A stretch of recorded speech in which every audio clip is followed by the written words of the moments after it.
Здравей, добре дошъл. Здравей, Василе, представи се накратко на нашата публика. казвам се Васил Иванов от град Бургас. Завършил съм висшето си образование в Бургаския свободен университет. Инженер съм по професия. Магистратурата си завърших в Свищов, икономика. Баща съм на две деца, женен. Занимавам се с онлайн търговия. През мандат 2019-2023 бях общински съветник от групата на БСП. От колко време си в Сдружение Обединени български власти като заместник-председател?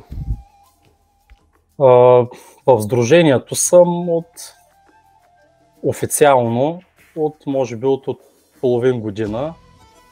Иначе още от самото създаване на сдружението го подпомагам и съм част от неговото развитие до сега.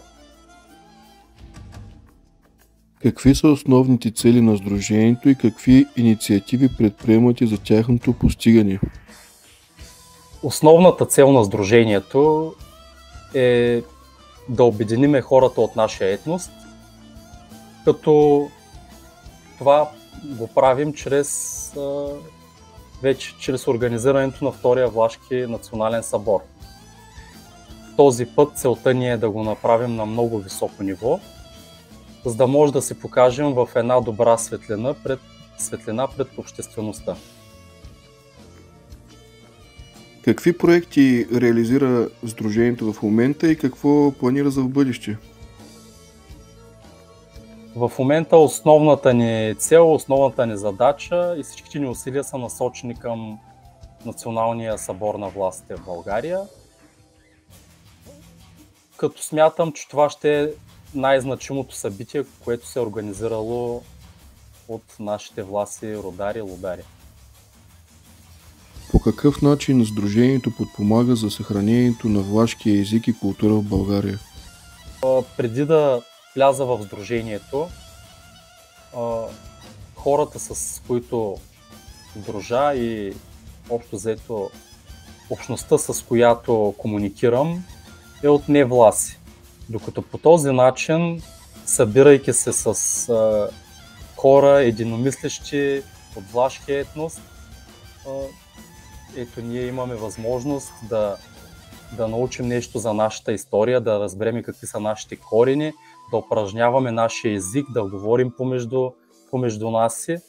Така че по този начин, сближавайки се и увеличавайки нашия кръг от познанства, ще популяризираме повече влашкия език и ще допринесем до това да не го забравим.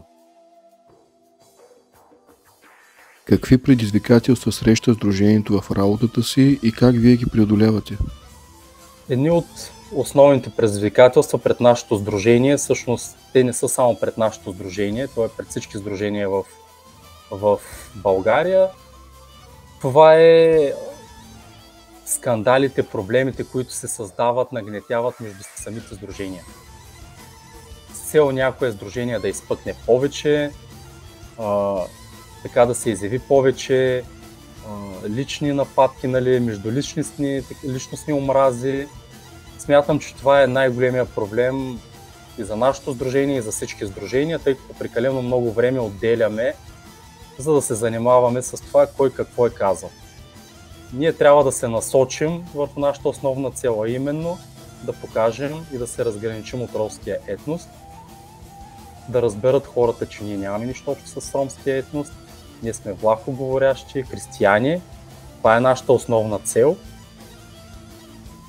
И също така, чрез културни и масови събития, да покажем нашия бит и култура, нашите занаяти, с които сме известни.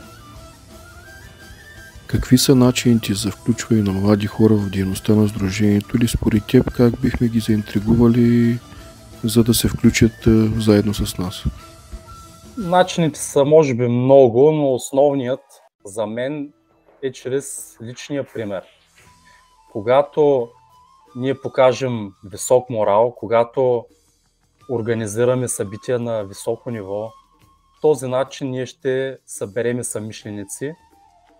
По този начин хората от нашия етност няма да се срамуват. Ще кажат на хората около тях: ти знаеш ли, аз съм лудар. Това са румъноговорящи хора, които говорят влашки.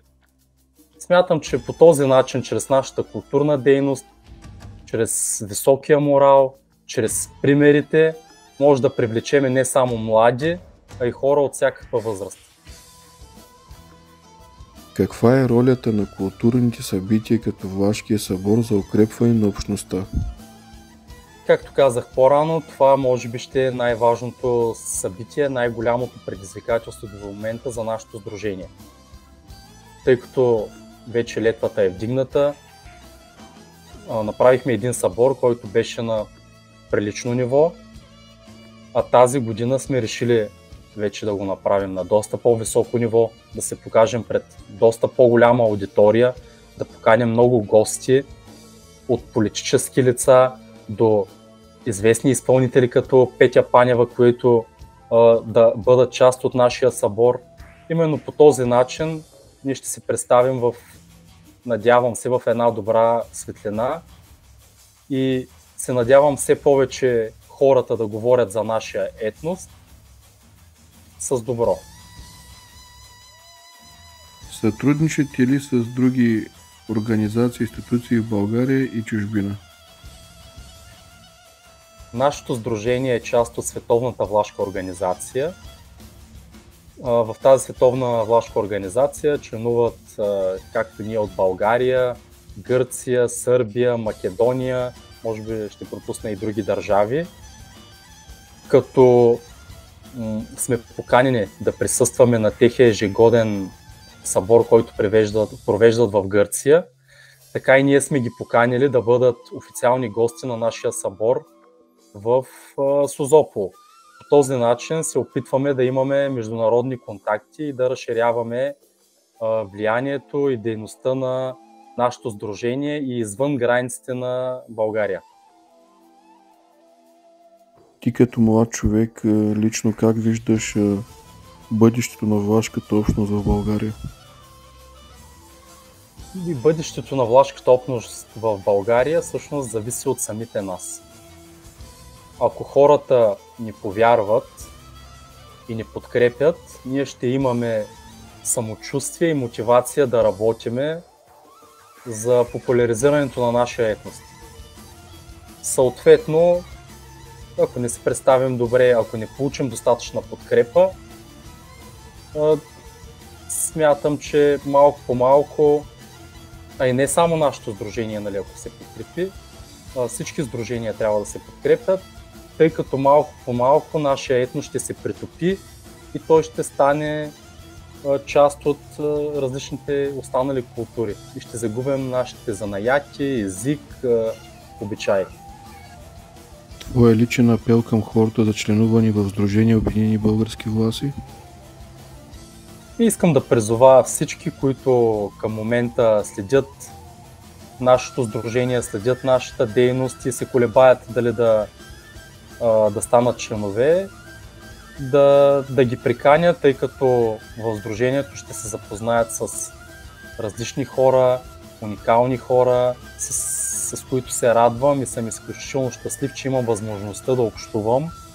Обогатявам се страшно много от тях, научавам страшно много за нашия етност, за тях като хора.